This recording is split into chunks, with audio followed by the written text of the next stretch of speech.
Did I fully fucking miss my ADHD evaluation today? Sure did.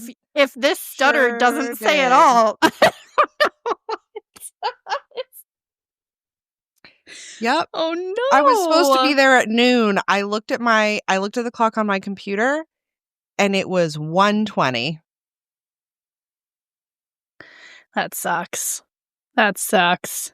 It's fine. They were able to pencil me in on the 4th of September, which I'm like I deserve that, but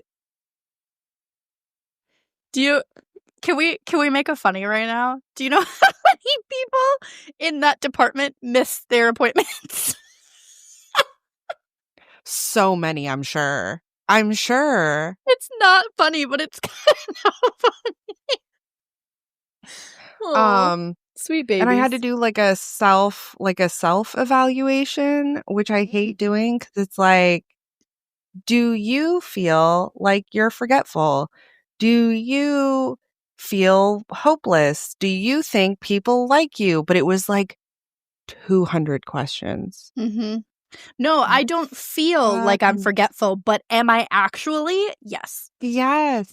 They're like, how do you explain that with a yes or no question? Like, or a yes or no answer? Like, rude. It's like, this is just your opinion of yourself. I'm like, I don't know. That's what doctors are for. You're supposed to tell me. Right? Like, do you often have a difficult time making decisions? I was like, first of all, rude. So this is just an hour of me asking myself questions and hurting my own feelings. So it's pretty fucking terrible. I'm gonna just start the intro because that is exactly me being understaffed. Go for it.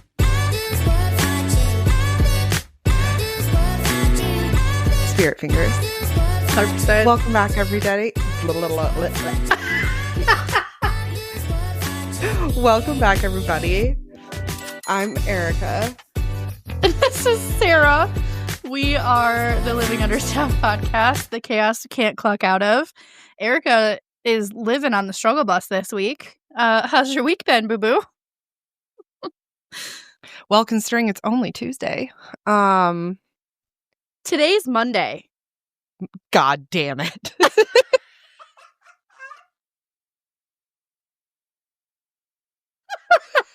Jesus Christ.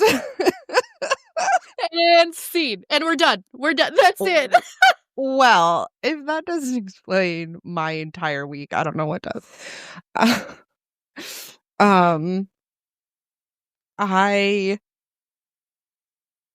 had a doctor's appointment that I was an hour and a half late for, so that was cool. I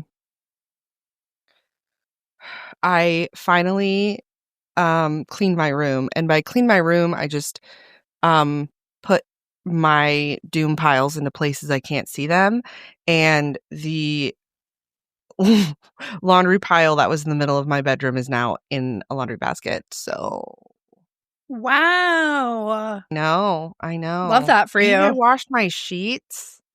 Like, I have 2 sets of sheets. 3 sets of sheets. So there are always clean sheets on my bed, but I wait until the 2 other sets are dirty before I wash them. And then they just sit in the laundry basket for a few days until I get up the emotional wherewithal to change my sheets. And then the dirty sheets just kind of live on the floor and get kicked around for a while till I use the other set of sheets. Anyway, it's a whole thing. But I actually folded my sheets. Ew. And I know. The only thing I'm neurotic about is my sheets. So I was a housekeeper for when I was in my early 20s. I did that a lot. So not only am I very good at folding fitted sheets, but I can do the whole you fold the fitted sheet and then you fold the pillowcases and then you sort of fold the flat sheet around it. So it's like a little contained situation. Okay. Fitted sheets I have every good intention when I go to fold fitted sheets, like hitting the corners and folding it in and trying to make it look all nice. And then halfway through, I realized that I have I am in over my head. And so then I just sort of like organize, fold it, and squish it down. And then I sort of do the same. I used to be a housekeeper too. I sort of do the same thing where I fold the top sheet really nicely, and then I put everything inside the pillowcase. And that's where that lives. All of the sheets are together. Yes. So, but fitted sheets, no thanks. No. I'm pretty habitual about changing my sheets every Sunday. I'm pretty habitual about that. I am not good at that. I change my sheets probably every 2 weeks because I always forget 1 week. But I mean, hey, it's only Tuesday, buddy. Like, admitting that I only change my sheets every 2 weeks, and 5 years ago me would be embarrassed by that, but I'm not. You know why? Because there are so many men who don't change their sheets even that often. So, or have sheets. Can we talk about that? Can we talk? I will not say the nickname because I am pretty fond of him, but dated someone who only put the fitted sheet on and then slept under a fleece blanket. And I straight up didn't like that at all. So when we would sleep at my house, immediately would make sure that the top sheet was like available because I sleep with a mink blanket. So there was one time, I don't remember how we got on the First of all, can we talk about the fact that of course you have a mink blanket? It's okay. I have Korea. down pillows. My brother brought it home from Korea. It's probably fake. It's definitely not mink. It can't be. I'm not one of those people, but like I've had it forever. It's my favorite blanket. Anyway, I think I changed the sheets one weekend that he was here, and he was helping me with the fitted sheet, and I immediately grabbed the top sheet and started putting the top sheet down before he could grab the blanket. And he was like, "So you use a top sheet?" And I'm like, "Yes, as a real human should." I still pick on him to this day, and he gets embarrassed. I'm like, honey, no. But I will say, he had a headboard, and he was not married. Out of all the men I've dated in the last 3 years, shocking. Truly.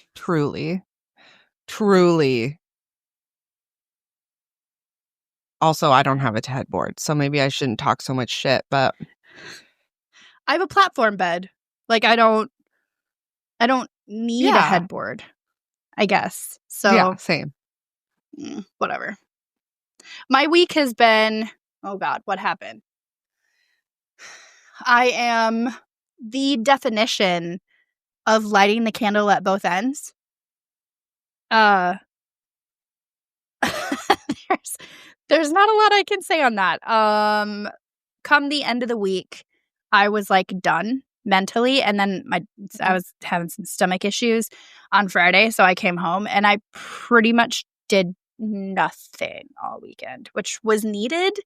And then very similar to Erika, I finally got like sick of my room, and I'm a tote collector. It's kind of terrible. And so I unpacked like 3 totes in my room, and I realized that one of them is from the trip that I took with my students to Branson and Springfield, and it had like Christmas Carol papers that we handed out. It had a couple clipboards. It had some party games like cards and like a coin flip toss type of thing. I'm like, why am I like this? Like I should have brought this tote back to the office in January. Like what?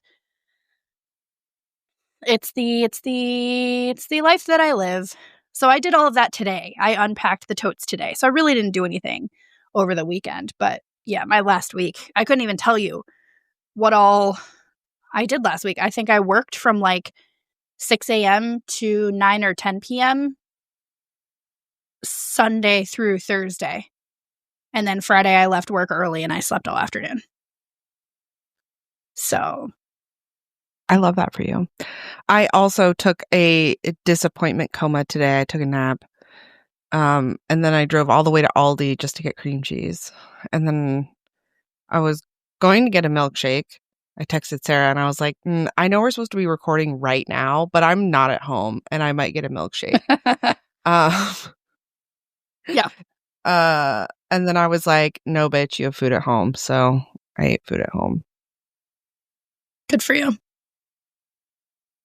For the record, we've talked about this a couple of times, but we are the same person and we married the same man. But my favorite jam is apricot jam.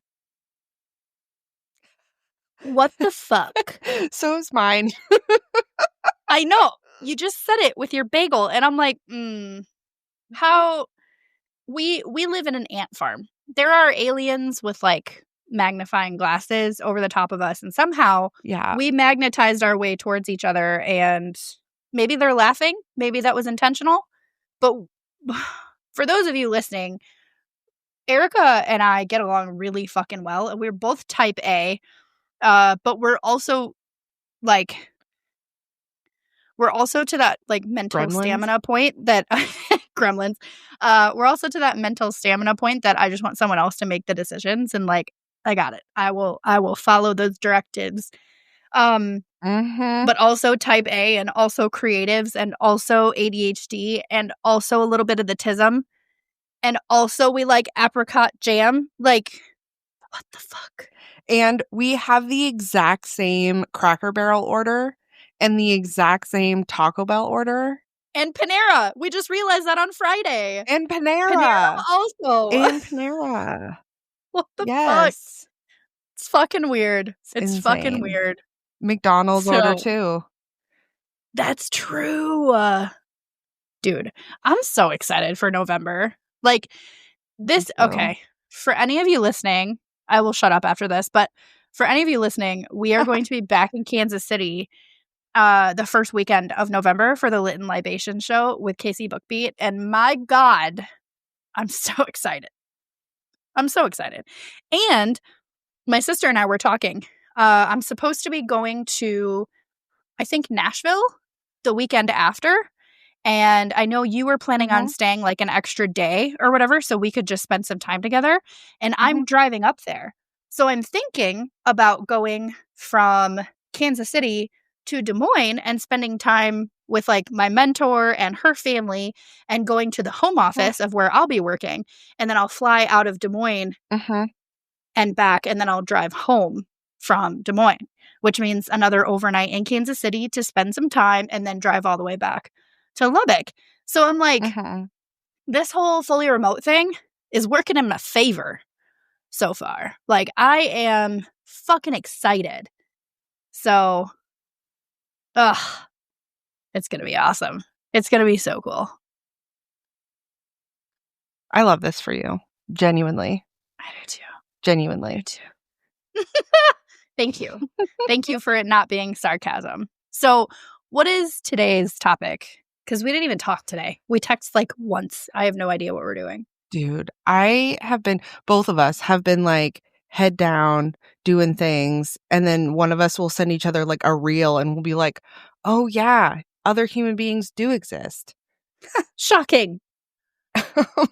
So I was scrolling on Instagram, as I do. And I reel from Logan Ury, who I had seen her sort of, but I hadn't really paid a lot of attention. Like, I'd heard of her book, How to Not Die Alone. And I knew that she's like the director of behavioral science at Hinge. I know she's a department head at Hinge. But she was talking specifically about the post date 8. So it's 8 questions that you ask yourself after a date to gauge whether or not this person is worth pursuing instead of just going with your gut feeling, which I thought was really cool for several reasons. But also it kind of works the same way like gratitude journals work. Like Sarah has talked about it 100 times. But it's like, if you know you have to do that thing at the end of the day, you're going to look for it. And it's the same sort of logic. If you know, if you have these 8 questions in your head, you're going to look for them. You're going to pay attention to those things when you're on the date. Damn it. I did that whole thing and I was going to send it to you for like a reel. After you had messaged me about it, I did some digging myself. And there are some pretty legit takeaways from the book. So one thing are the dating tendencies. There are 3 types of daters. One is the romanticizer, believes in the one and has unrealistic expectations. The maximizer, who wants to explore all options and find the best partner, leading to decision paralysis. That's me. And then the hesitator, always waiting until they're ready to date but never actually take action. Hurt my feelings right off the bat. As soon as I Googled it, I was like, yeah, great. Love this for me. Yeah. We will fully do like a deeper dive like we did with How to Keep House While Driving by Casey Davis. But I decided we were going to do this. How to keep Hold on. Isn't it How to Keep House While Driving? While drowning. Drowning. Oh my God.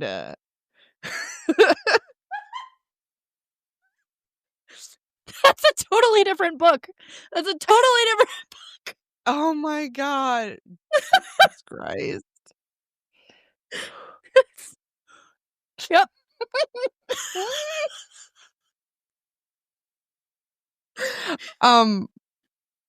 First of all, I know this is going to be kept in. Secondly, this is going to be an inside joke for us forever. In like 10 years, I'm going to text Sarah and I'm going to be like, what's that book? How to Keep a House While Driving. Not that I need it because I'm healed. I'm so healed. Y'all need therapy, not me, honestly. Actually, I can be your therapist. Thank you. I did find a reel today. I sent it to you. There is actual psychology behind girlfriends bitching to each other. Like your cortisol levels go down. We sort of have the opposite effect on this podcast though, because when we talk about shit like men and dating, my blood pressure just goes through the roof because I just get so angry, or like misogyny or feminism or whatever. And whatever topic it is, I'm like, oh my God, I'm sweating by the end of the episode. Yes. So but when we're in person or when we're just on the phone, apparently psychological benefits are had when you're bitching to your girlfriend. So that's cute. Ugh. I should have low stress then, for fuck's sake. Dude, I am a yapper. I talk all the time, but that does not help my anxiety. We're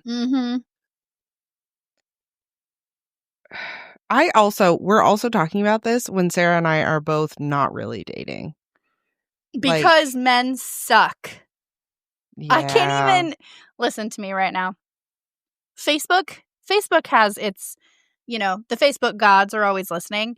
I have been getting a lot of BBW Facebook groups recommended to me.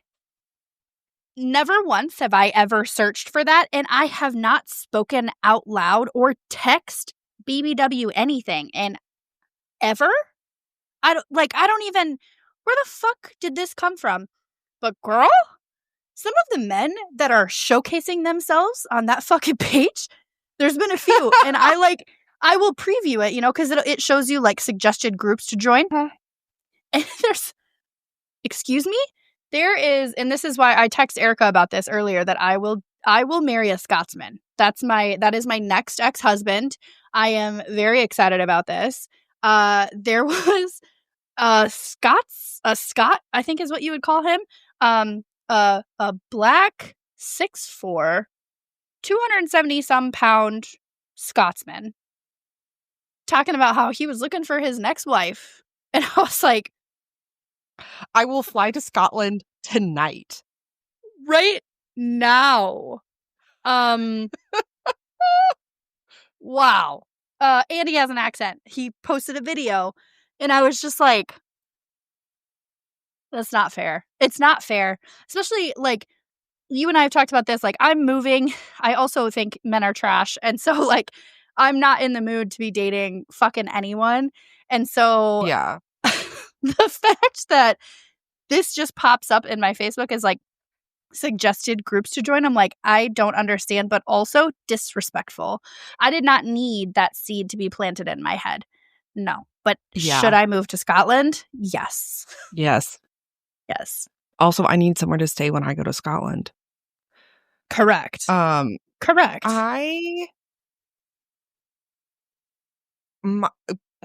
Because my friends are as weird as I am, I have somehow curated my Instagram feed to be exclusively feminism, cute dogs, and sea creatures, and I have never been happier.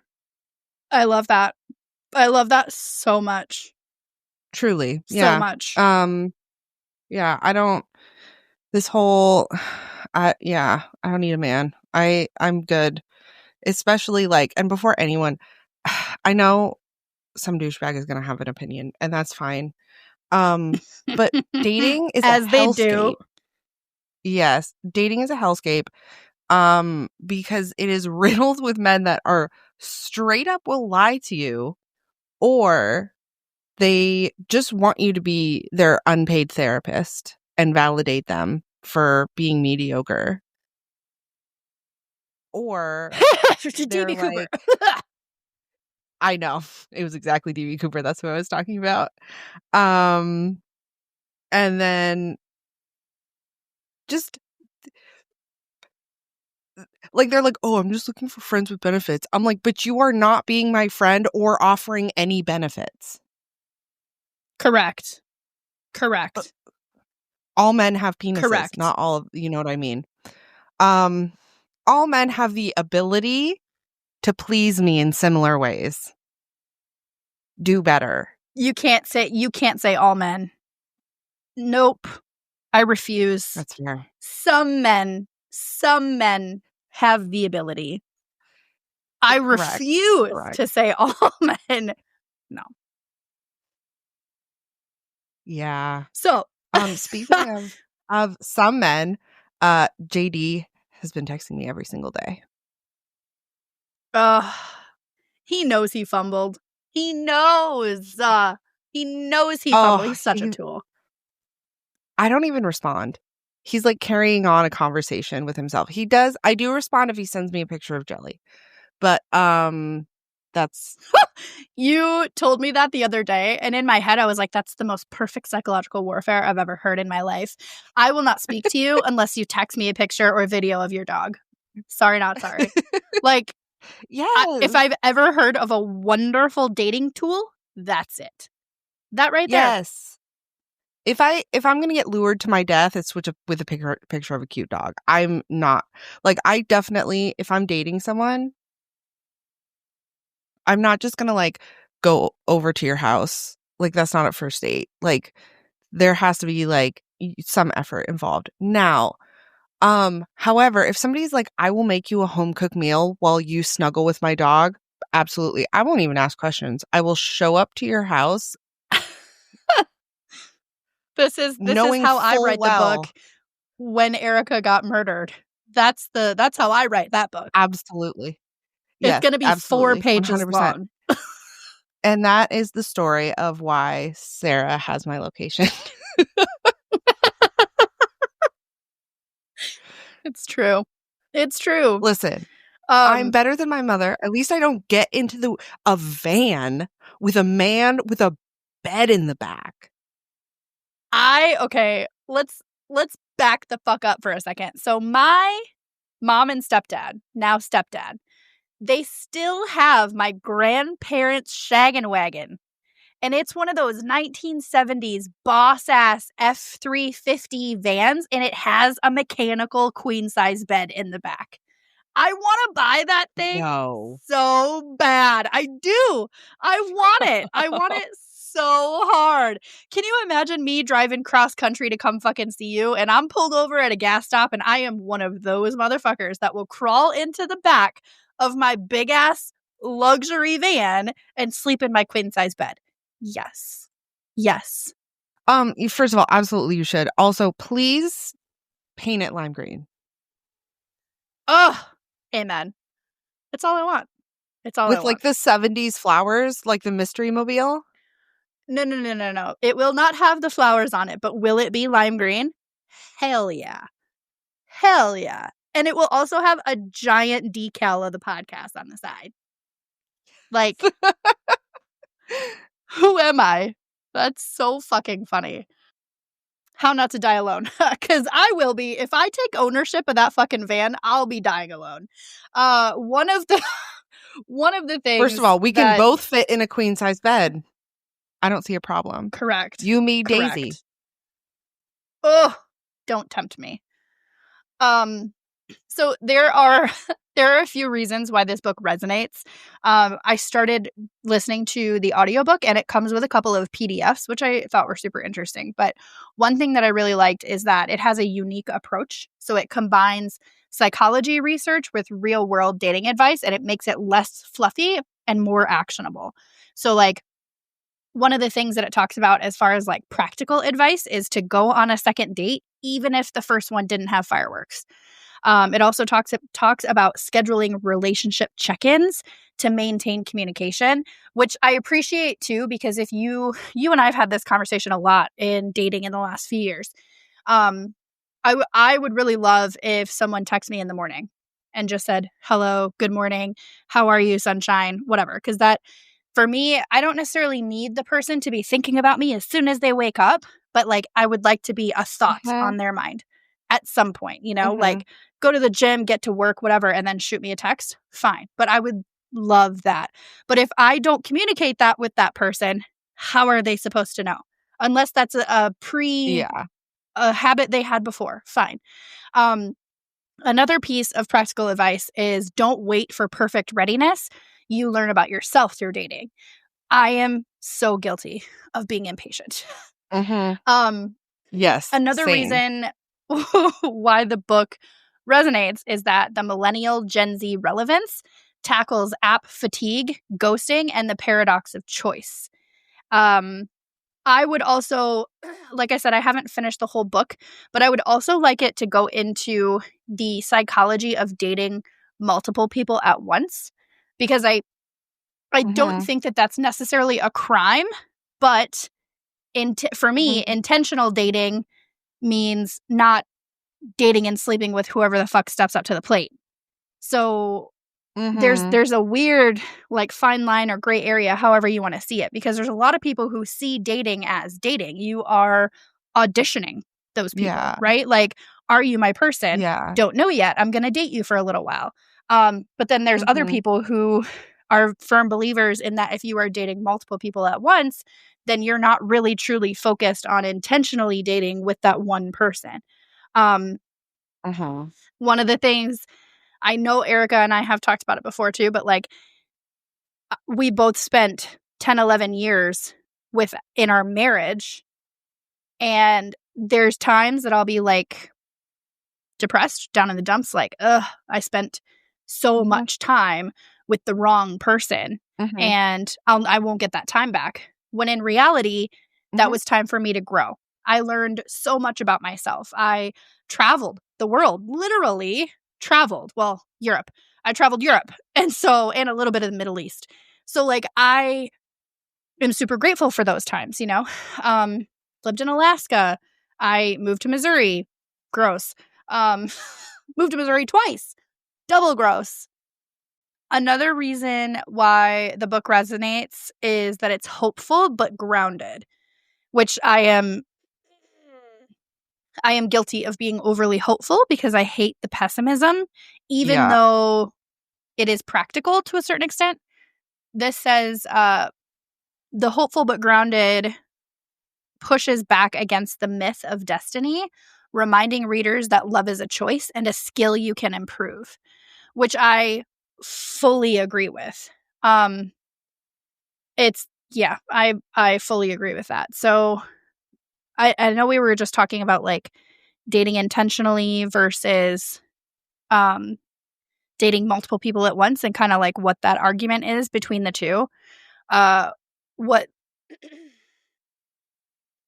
part of what I read, because again, I haven't finished the book, but the importance of intentionality, can't say that to save my life.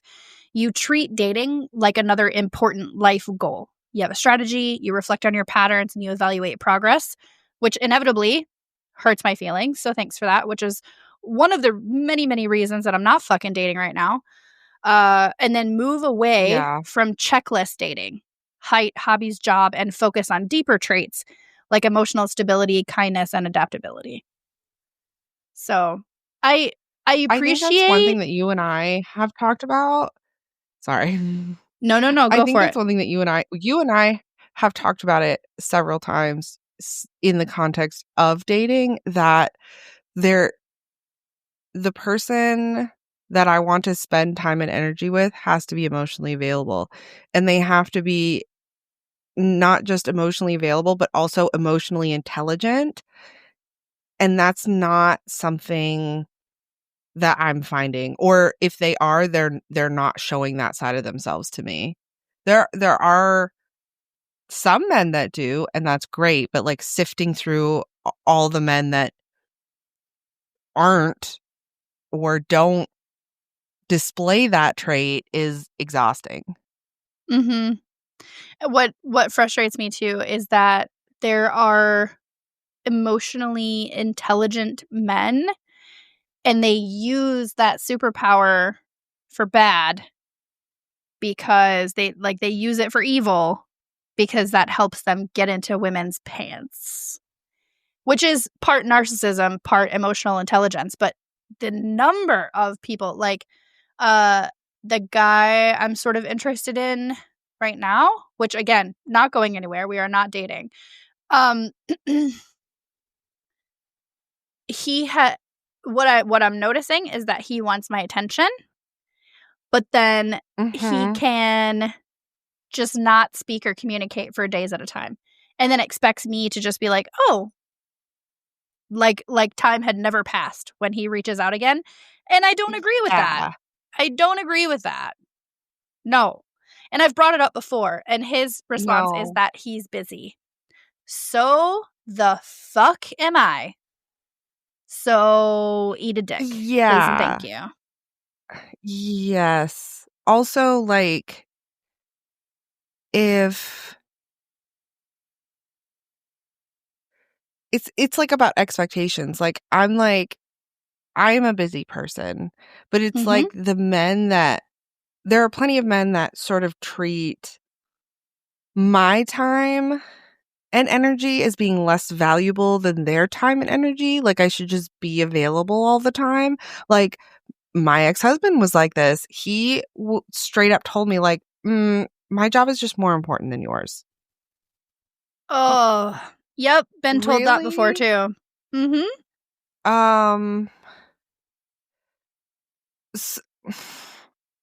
Especially I'm like, you're not on a deployment right now. Disgusting. Nobody else can paint those rocks for you. Shut the fuck up. Ooh, I love that. That's funny as shit. Oh man. Yeah, I struggle with some of it. Like the whole my job is more important than yours. While that could be true, I don't, if we're talking about importance, right? I don't agree with that being used as leverage in a relationship. So whether or not, somebody, I've been watching a lot of Grey's Anatomy recently. So somebody who is an actual surgeon who actually saves people's lives, or paramedics or police officers, you're goddamn right. Your job is more important than my little admin job. Totally get that. However, that doesn't negate the fact that I think that what I do matters, or that I have a passion for what I do, and that I also work my ass off for what I do. So the fact that your job may or may not be more important than mine doesn't negate the fact that I have a job at all. Like, I'm not just going to sit at home and sit on my fucking thumb and spin and wait for my prince to come home. Yeah. Like, that's not how the fuck I function. Yeah. And like where I work right now, I work with law enforcement, and they're like, I'm admin. There are things that I need them to do so that I Mm-hmm. can process their whatever. None of them would ever come up to me and be like, well, my job's more important than yours. I'm not going to do that. Correct. Like, I think it's just one of those things that like men say, or they have, like I said, those expectations where like you, again, JD is a great example. So he for sure was just a huge tool for, and this was months ago, which is also Yep. wild. This was in February. Yeah. Yeah, it was in Yeah. February.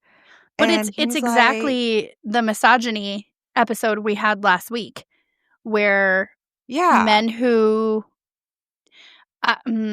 sorry, I'm interrupting you, but it's almost like if men don't feel supported, then they lash out, and like some narcissistic tendencies come out where it's like, well, my job's more important than yours.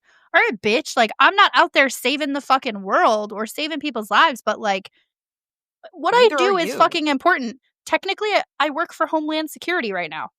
So I feel like maybe I'm saving the world more than you are. So Yeah. that's Yeah. not true, but like, come on. Anyway, please continue your thought. I'm sorry I interrupted you. No, it's fine. Just like I was just talking about JD where he's like and I mean I definitely am happy that, you know, nothing came out of that, and like I definitely think it was one of those, like, he was the first person after Nolan that I had like actual like feelings for. So I'm glad that I got that out of my system. Um Listen, the dog True. got me. The Oh, man it's wears fine. toe socks. Disgusting. I forgot about Um, that detail. yeah. Gross. Yeah, that was the last time I saw him. And I literally went over there for food and then I left and he's like, "Where are you going?" I was like, "Home." I told you this before I Also, came over. I'm not even going to bring up Patricia, but Patricia, really? Really? Disgusting. Yes. And then yeah, and he's been texting me like every day. He's asked me, "Hey, do you want to get lunch?" And I'm like, "No, not really." Sorry, "Hey, do not you want to come sorry. over? I'm gonna make this thing that I know you like." I'm like, "I'll eat a bagel, thanks." Um, because it's just not worth like, and I'm not saying that he's like this terrible guy, but I'm like, I do not have time for your insecurities. Like, I love your dog with my entire heart, but like, You have better things to do with your life than that man. correct. So much better things to do So, so and wrapping have up, for the last like 6 months.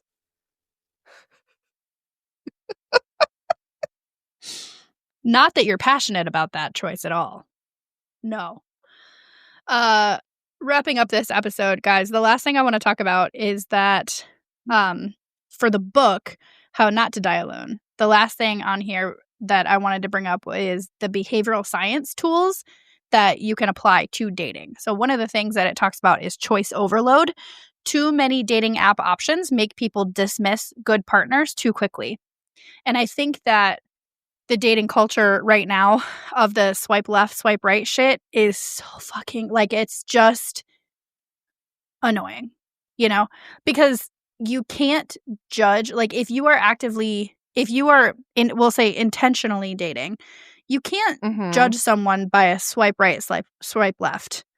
Like, No. it's, nah. And I'm very much a slow burn person. Like, everyone that I've ever Yes. had any sort of, like, deep connection with, I have known for, like, at least several months, and then incrementally it gets to a point where I'm like, wow, like I really like this person and I don't actually want anybody else now.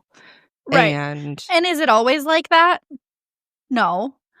Is it like, for me, is it okay to be like for that? me, it has Yes. been. So I'm like, maybe I should just like honor that part of myself and realize that people that I've had a meaningful relationship with, not people that I catch feelings for. Those are two different things. This is another one of those moments where Erika's like, I'm healed. And that's not actually something that I do. Okay. Thank you for clarifying.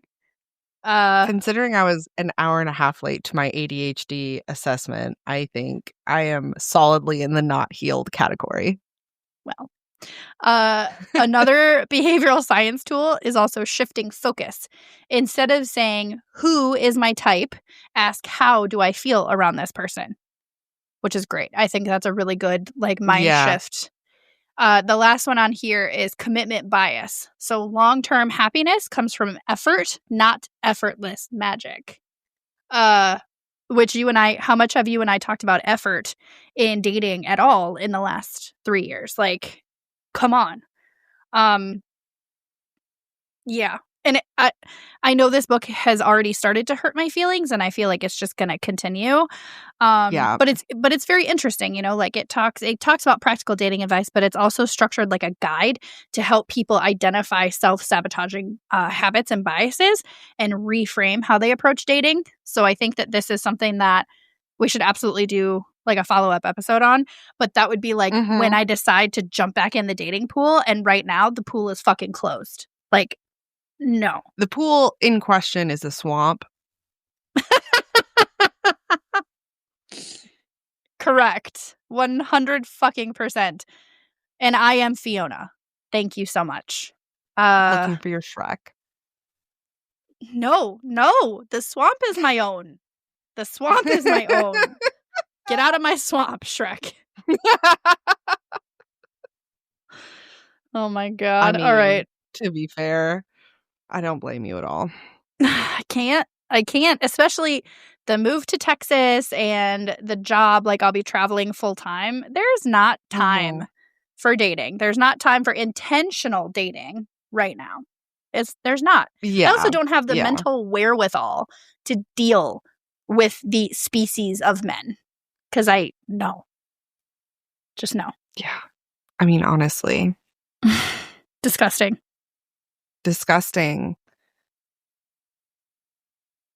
What do you say? Should we wrap it up?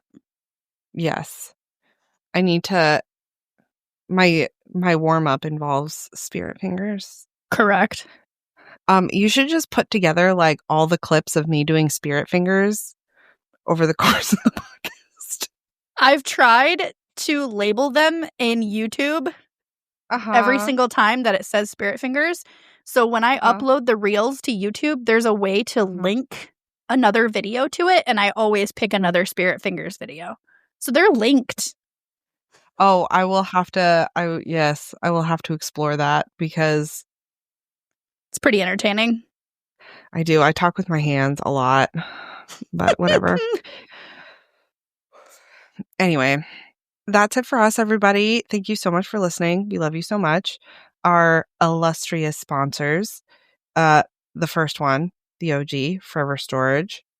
Christmas is coming up. I know, I hate it too, but the really cool thing about it is you can go on there and you can like put your picture on stuff. Moms love it when you make them things. You can put it on, like, we just had a journal. You can print out like really nice pictures and you can frame it. You can do all kinds of things.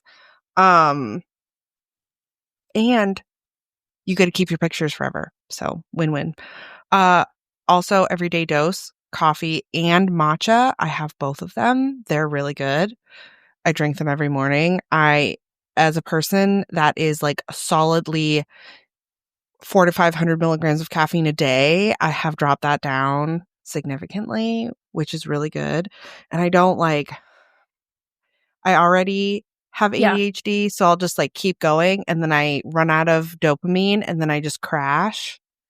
And this kind of help, and it's always around the same time that my blood sugar crashes because I don't eat lunch, and also when the caffeine wears off. So it's just like it's like a 3-year-old at nap time. A It's constant just cycle.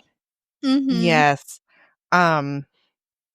So that honestly, it really does help. And then Primal Queen, which again, I actually really like. Not a supplements person. I like there have actually been like noticeable changes that like genuinely make my life better. Like my periods are not heinous anymore. They're still not fun, but they're not like anywhere near as bad as they were, and it's just lovely. Remember to like and comment on all of our things on YouTube and Spotify and all Apple Podcasts, all the places that you can do that.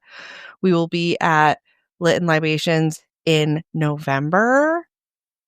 We will also have a booth just like we did last time. I'm so excited. Please come out and see us. Last time was delightful. 100%. And as always, we love you so much. Without you, we would be potting into the void. Also, we have a book club that I forgot to talk about. We totally have one. We've totally read the book, as we always do. Also, Erika hurt my feelings on this.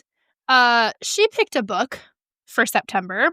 And as you all know, hopefully most of you that are listening know this, she picked The Wandering Inn, which is an ongoing book, it's actually really cool. I really like it. However, just the first book alone is 48-hour listen. What the fuck, Erika? Like I've been picking on her a lot because I like when we looked it up, we were together on a recording, and I was like, let's just pick the book while we're here. Let's figure it out. Yeah. And we found it, and we were like, cool. This actually sounds really great. Sounds really awesome. And then I went and downloaded it on Audible, and it's 48 hours and 7 minutes, and I'm like, all right, I guess I'll also read this book while trying to pack and move to Texas. It's fine. It's fine.